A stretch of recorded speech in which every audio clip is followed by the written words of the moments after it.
Perkenalkan, saya Adrika Mukhtar, Prodi Administrasi Publik, kelas A, semester 4.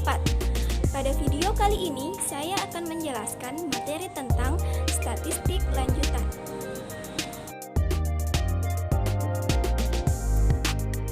Yang pertama, definisi dan fungsi filsafat ilmu pengetahuan. Menurut Plato, filsafat adalah ilmu pengetahuan yang berupaya mencapai kebenaran asli. Menurut Aristoteles, filsafat ialah ilmu pengetahuan yang meliputi kebenaran yang di dalamnya terdapat ilmu-ilmu metafisika, logika, retorika, etika, politika, dan estetika. Sedangkan menurut Al-Farabi, filsafat merupakan ilmu pengetahuan tentang alam maujud, bagaimana hakikat yang sebenarnya.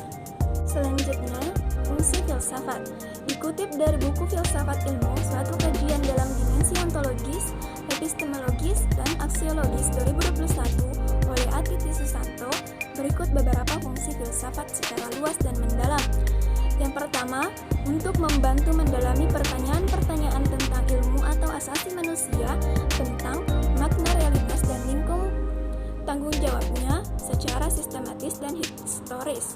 Yang kedua, sebagai kritik ideologi, artinya kemampuan menganalisis secara terbuka dan kritis argumentasi-argumentasi agama, ideologi, dan pandangan dunia.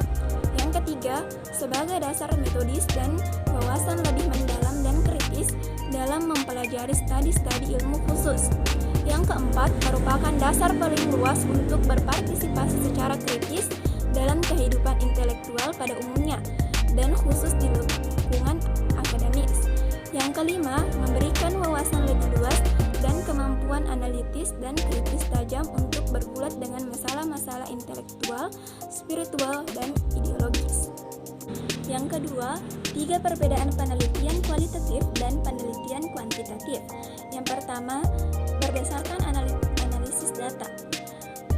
Penelitian kuantitatif dapat dianalisis pada tahap akhir sebelum laporan, sedangkan penelitian kualitatif dapat dianalisis selama proses penelitian berlangsung. Yang kedua, berdasarkan istilah subjek penelitian. Penelitian kuantitatif memiliki subjek penelitian yang biasa disebut dengan responden, sedangkan penelitian kualitatif memiliki subjek penelitian yang disebut dengan narasumber. Yang ketiga, berdasarkan tujuan penelitian. Penelitian kuantitatif menjelaskan hubungan antar variabel, menguji teori, melakukan generalisasi fenomena sosial yang diteliti. Sedangkan penelitian kualitatif memperoleh pemahaman mendalam, mengembangkan teori, mendeskripsikan realitas dan kompleksitas sosial. Yang ketiga, pentingnya statistika dalam proses penelitian administrasi publik. Statistika hadir dalam administrasi publik untuk melakukan pengumpulan dan pengolahan data, baik itu dalam penelitian dan praktik kegiatan dalam menyajikan suatu data demi kepentingan bersama.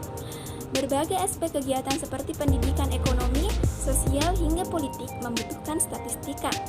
Manfaat lain dari statistika administrasi publik adalah untuk menghitung berbagai macam indeks dari kegiatan. Perhitungan indeks persepsi korupsi, indeks kemiskinan, dan indeks pembangunan manusia merupakan contoh dari penggunaan indeks dalam administrasi publik. Kembali lagi dalam kebijakan bahwa hasil indeks yang dihitung ini kemudian dijadikan acuan oleh pemerintah dalam melakukan pengambilan keputusan dalam kebijakan publik. Baik, itulah tadi penjelasan materi dari saya. Lebih dan kurangnya mohon dimaafkan. Subhanakallahumma